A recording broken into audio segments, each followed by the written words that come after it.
Good morning. आज हम solve करने जा रहे हैं हरियाणा शिक्षा बोर्ड द्वारा जारी किया गया 12th फिजिक्स का सैंपल पेपर। इसमें हम फर्स्ट पोर्शन सोल्व करेंगे, 35 मार्क्स ऑब्जेक्टिव क्वेश्चन होंगे। सोल्व करते हैं one by one. 12th class का फिजिक्स का पेपर +1 की तरह ही है। जो क्वेश्चन पैटर्न नंबर उसके अंदर था वही यहाँ पर भी हमारा है। ठीक है, इसके अंदर 18 मार्क्स के क्वेश्चन हैं हमारे MCQ। तो क्वेश्चन हम फर्स्ट की बात करते हैं। 2 चार्ज दे दिया हमें, +1 microcoulomb +4 microcoulomb are situated at a distance in air, the ratio of force acting on them. ठीक है, 2 चार्ज दे दिए और इसका सॉल्यूशन भी है यहाँ पर। 1:1 आंसर हो जाएगा इसका हमारा। ठीक है, इसमें कूलम्ब्स लॉ यूज़ करना था, बाकी कुछ नहीं है। और इसके अंदर हम लिख भी सकते हैं, वैसे इधर सोल्व कर रखा है, दिखता होता आपको। के कांस्टेंट होता है आपका, और उसके बाद 2 चार्ज हैं 1 और 4 अपॉन में r² और 2 1 लिख के सेम वैल्यू यही लिखनी है 1 4 अपॉन r², और इनकी रेशो बतानी थी, इससे ये कैंसिल हो जाएगा। क्या आ गया आपका 1:1। उसके बाद क्वेश्चन नंबर 2 है हमारा। दूसरा क्वेश्चन है 3 कैपेसिटर दे रखे हैं। 3 कैपेसिटर इक्वल कैपेसिटी C दे रखी है, यानी C1 और C2 और C3 तीनों की वैल्यू क्या दे रखी है, C दे रखी है। फर्स्ट हम सीरीज में करते हैं। सीरीज 1/CS किसके इक्वल होता है, 1/C1 C2 C3, और क्या दे रखा है C1 C2 C3 की जगह हम वैल्यू पुट कर देंगे, LCM ले लेंगे, 3/C आ गया, 1/CS की वैल्यू आई है। ठीक है, तो CS क्या हो जाएगा C/3। उसके बाद CP क्या होता है आपको पता है, पैरेलल के अंदर resultant C + C + C, 3C हो गया। रेशो पूछी थी तो ये अपॉन ये कर देंगे और आंसर क्या आ जाएगा हमारा 1:9। उसके बाद क्वेश्चन था यूनिट ऑफ स्पेसिफिक रेजिस्टेंस या रेजिस्टिविटी लिखा मिलेगा आपको, ओम मीटर है। इजी क्वेश्चन था ये तो बिल्कुल। उसके बाद नेक्स्ट है graph between voltage and current. ठीक है, straight line makes with angle theta, Y axis दे दिया। ठीक है, ये वाई एक्सिस दिया इसीलिए क्या है कोट थीटा, बट कई बुकों में इसका आंसर गलत भी दे रखा है, टेन थीटा भी दे रखा है। ठीक है, अगर एक्स एक्सिस होता जब होता 10, नहीं तो क्या आता है हमारा कोट थीटा। क्वेश्चन है an electron enter into a uniform magnetic field perpendicular to it, the path of electron would be. तो इसके अंदर कैसा पाथ हो जाएगा, सर्कुलर पाथ हो जाएगा। एक्सप्लेनेशन वगैरह इसमें नहीं दे रहा मैं। उसके बाद नेक्स्ट क्वेश्चन है फोर्स एक्टिंग ए पार्टिकल, वेलोसिटी दे दी, पैरेलल की कंडीशन आ गई। किसकी आ गई, पैरेलल की। अगर परपेंडिकुलर की आती तो क्या हो जाता, इसका रिजल्टेंट ये होता, पर पैरेलल के अंदर जो थीटा होगा वो क्या हो जाएगा 0। ठीक है, F = V sin थीटा, तो थीटा 0 पुट करेंगे तो हमारा जो नेट रिजल्टेंट आएगा वो भी क्या आ जाएगा 0। उसके बाद आते हैं क्वेश्चन नंबर 7th क्वेश्चन पर। For a coil having a self inductance 2 milli henry. Milli henry किसकी यूनिट होती है आपको पता है, एल की यूनिट होती है। ठीक है, L = कितना दे दिया हमें 2mH, और मिली हटाने के लिए हमें क्या करना पड़ेगा 10⁻³ हेनरी, क्योंकि हमें ऑप्शन के अकॉर्डिंग आंसर लेना है तो जैसे भी निकले वो निकालना पड़ेगा। और उसके बाद एम्पियर पर सेकंड दे रखा है हमें, DI/dt दे रखा है, ये कितना दे दिया 10³ एम्पियर पर सेकंड। ठीक है, और निकालना क्या हमें EMF निकालना है। तो E = क्या होता है आपको पता है dφ/dt, और फाई की वैल्यू किसके इक्वल होती है आपकी Li। तो इसमें पुट करोगे तो यहाँ से E किसके इक्वल हो जाएगा LdI/dt, और ये सारी वैल्यू L की रख दी हमने, dI/dt की रख दी, और सोल्व करोगे तो क्या आ गया 2 वोल्ट। उसके बाद नेक्स्ट क्वेश्चन है Lenz law is consequence of the law of conservation of, किसके बारे में बताता है, एनर्जी के बारे में। Mirage is the phenomena total internal reflection. Two surfaces of a biconvex lens having a equal radii of a curvature R, its refractive index दे दिया 1.5। फोकल लेंथ बतानी है ऑफ लेंस की, तो 1/f = रिफ्रैक्टिव इंडेक्स -1, और फिर 1/r + 1/r, क्योंकि equal radii दे दिया। और इसको जब सोल्व करोगे तो 1/f की वैल्यू आएगी आपकी 1/r, और f था, f किसके इक्वल आ जाएगा r के इक्वल आ गया। ठीक है, उसके बाद नेक्स्ट है angle of minimum deviation of A prism is Δm, the angle of prism is a, refractive index of material of prism क्या हो जाएगा D ऑप्शन। ठीक है, बट ये क्वेश्चन आसान नहीं कह सकते हम, जो स्टूडेंट पढ़ेगा उसी को ही आएंगे, ठीक है। कहीं सोचो डायरेक्ट तुक्केबाजी चलती है ऑप्शन टाइप में, ऐसा कुछ नहीं है, ठीक है। नेक्स्ट क्वेश्चन हमारा क्वेश्चन नंबर 12 क्वेश्चन जो है speed of light in air दे दिया हमें और रिफ्रैक्टिव इंडेक्स दे दिया 4/3, स्पीड बतानी है, ठीक है। तो आपको पता है रिफ्रैक्टिव इंडेक्स क्या होता है आपका C/V। तो रिफ्रैक्टिव इंडेक्स हमें कितना दे रखा है 4/3 और speed of light in air दे दी 3 × 8। ये speed of light in air या वैक्यूम लिखते हैं और नीचे मीडियम लिखते हैं, ठीक है। तो V बताना था, V इधर चला जाएगा और जब इसको सोल्व करोगे ये हमारा किसके इक्वल आ जाएगा 2.25 × 10⁸ मीटर पर सेकेंड।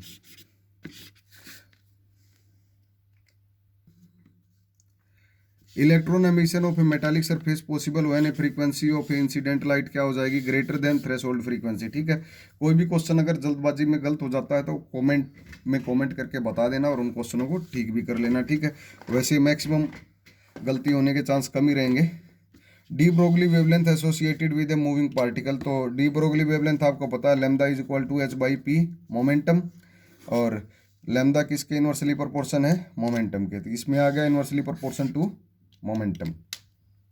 उसके बाद नेक्स्ट क्वेश्चन पूछा गया था in hydrogen atom kinetic energy of electron in orbit of a radius r is given by. तो आपको पता है पोटेंशियल एनर्जी क्या होती है -e² होती है और kinetic energy half of potential energy होती है, तो 1/2 e² और इसका मॉडुलस कर सकते हैं तो हमारा रिजल्टेंट नेट क्या आ जाएगा 1/4πε0 t²/2r।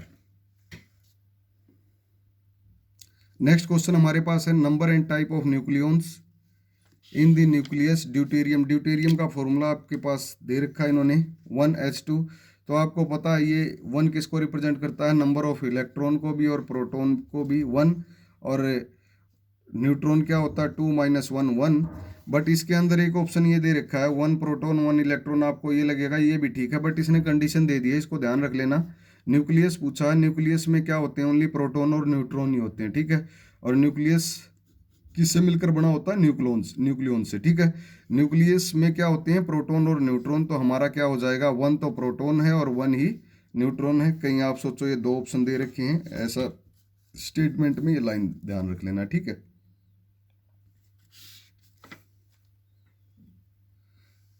नेक्स्ट क्वेश्चन है energy band of a substance shown in figure. V is the valence band and C is a conduction band. इसके अंदर एनर्जी गैप दे दिया है, तो ये किस तरह का है। फर्स्ट कंडक्टर तो होगा नहीं क्योंकि कंडक्टर के अंदर जो ओवरलैपिंग होती है बिल्कुल ये दोनों क्या चले जाते हैं क्लोज चले जाते हैं। और सेमी कंडक्टर के अंदर क्या होना चाहिए, अगर सिलिकॉन की बात करें तो सिलिकॉन 1.1 इलेक्ट्रॉन वोल्ट और जर्मेनियम की बात करें 0.72, और बाकी 2 ऑप्शन आपके लिए छोड़ दिए, ये आंसर आपको खुद बताना है, ठीक है। नेक्स्ट क्वेश्चन है एन टाइप सेमीकंडक्टर माइनॉरिटी है, ध्यान रख लेना माइनॉरिटी या मेजॉरिटी, कहीं जल्दबाजी में बिल्कुल इजी क्वेश्चन दे दिया और आप टिक कराओ, ठीक है। ऐसा नहीं है, क्वेश्चनों के स्टेटमेंट को थोड़ा ध्यान देना है। जिस तरह न्यूक्लियस वाला था ये था, इजी लगेंगे पर गड़बड़ कर सकते हैं उनके अंदर। माइनॉरिटी चार्ज पूछा है, माइनॉरिटी एन में क्या होते हैं होल्स होते हैं, और अगर मेजॉरिटी की बात करें तब इलेक्ट्रॉन। वोल्ट किसकी यूनिट है, इलेक्ट्रोस्टैटिक पोटेंशियल की यूनिट है। उसके बाद नेक्स्ट है current through a given area of a conductor is a net charge passing per unit time through the area, ठीक है। यहाँ पर चार्ज आएगा। अगला क्वेश्चन है, ये भी आपके लिए छोड़ दिया, ठीक है। डायरेक्ट आंसर बताना है इसके अंदर पढ़ के, ठीक है। The quantity are needed to specify the magnetic field of a earth on its surface, the horizontal component, the magnetic declination and, और क्या आएगा ये आप बताओगे, कमेंट करोगे सभी। उसके बाद नेक्स्ट है, ये तो बिल्कुल ईजी है, 10th में भी आता है क्वेश्चन। मैकेनिकल एनर्जी किस में कन्वर्ट हो जाती है आपकी इलेक्ट्रिक एनर्जी में, एसी जनरेटर का वर्क होता है। उसके बाद अगला क्वेश्चन है X gamma radio propagate in vacuum there will be same, क्या होगा और फ्रीक्वेंसी डिफरेंट होगी। तो 2-3 क्वेश्चन आपके लिए कमेंट करेंगे जो वीडियो वॉच करेंगे, ठीक है, जिससे पता भी चले मुझे हाँ कोई वीडियो वगैरह देखता भी है कि वैसे ही ऑन प्ले करके वापस चले जाते हो, ठीक है। नेक्स्ट है क्रिटिकल एंगल आ जाएगा इसमें, ray of incident from denser medium to rarer medium is the angle for which angle of refraction is 90 degree. Next है energy of photon of wavelength, ठीक है। वैसे तो वेवलेंथ की बात करें तो 1 माइक्रोमीटर होती है, अगर एनर्जी फोटोन की बात करें तो लैम्डा म्यू फ्रीक्वेंसी होती है, और फ्रीक्वेंसी की बात करें तो C/λ होती है। उसके बाद नेक्स्ट क्वेश्चन है रदरफोर्ड मॉडल में, इसमें क्या आ जाएगा, यहाँ पर इलेक्ट्रॉन आएगा। रिवॉल्व अराउंड इट, न्यूक्लियस के चारों तरफ कौन चक्कर लगाता है, इलेक्ट्रॉन। ठीक है, आगे नेक्स्ट क्वेश्चन है Ne और NH दोनों बराबर हो जाएं तो किस टाइप का है, इंट्रांजिक सेमीकंडक्टर है। Question number 27। नेक्स्ट क्वेश्चन है हमारे पास में J सिग्मा और E में रिलेशन। ठीक है, बट ये साइन ध्यान रख लेना, J के ऊपर वेक्टर और E के ऊपर भी वेक्टर रिप्रेजेंट कर देना, ये इसके इक्वल होता है। Relation between E V and, और पढ़ते थे हम इलेक्ट्रोमोटिव फोर्स और इंटरनल पोटेंशियल डिफरेंस में, E इज इक्वल टू क्या हो जाएगा, EMF is equal to terminal potential plus IR।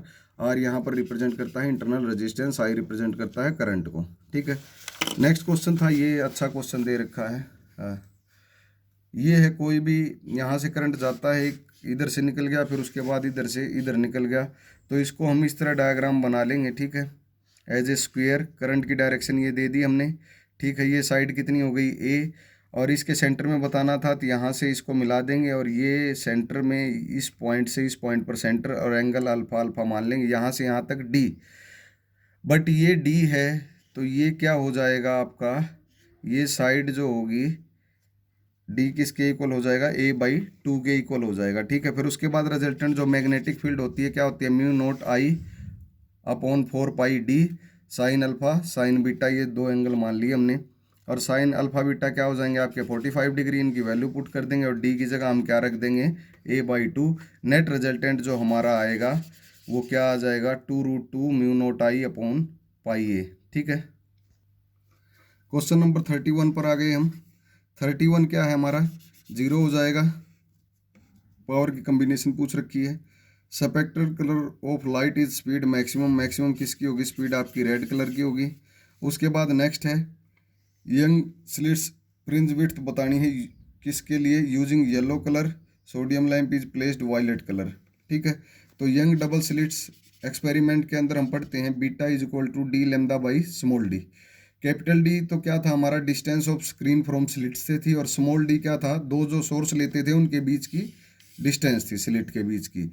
और इसके अकॉर्डिंग आपको पता भी है बीटा क्या है आपका, लैम्डा के डायरेक्टली प्रोपोर्शन है।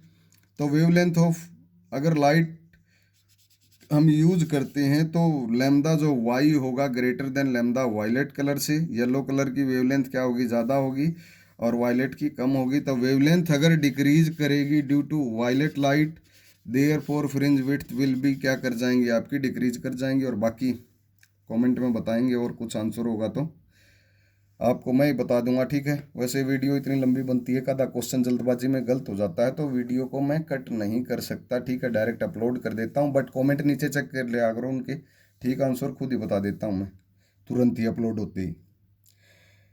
नेक्स्ट है 2 न्यूक्लियाई है, मास नंबर 1:8 दे रखा है। ठीक है, तो ये कहीं कहीं 8:1 भी मिल जाएगा आपको, पर ये नहीं है। इसका मेन जो रीज़न है 1 कैसे आएगा, आपका डेंसिटी पूछी है इसमें। ठीक है, तो मास दे रखा है इन्होंने, मास नंबर A, और दूसरे के लिए 8। तो डेंसिटी आपको पता है, mass by volume, mass as a, volume क्या होता है 4/3πr³, बट R किसके इक्वल होता है, R0 एक कॉन्स्टेंट टर्म है, A की पावर 1/3, और ये कॉन्स्टेंट 1.2 10 की पावर 15 मीटर। ठीक है, जब हम डेंसिटी की जगह A तो एज इट इज यूज कर लिया, 4π यूज हो गया, बट R³ इसकी जब क्यूब करेंगे तो इसकी तो क्यूब हो जाएगी, इसकी क्यूब हट गई, A से ये कैंसिल हो गया, क्या बची हमारे पास, कांस्टेंट टर्म बची।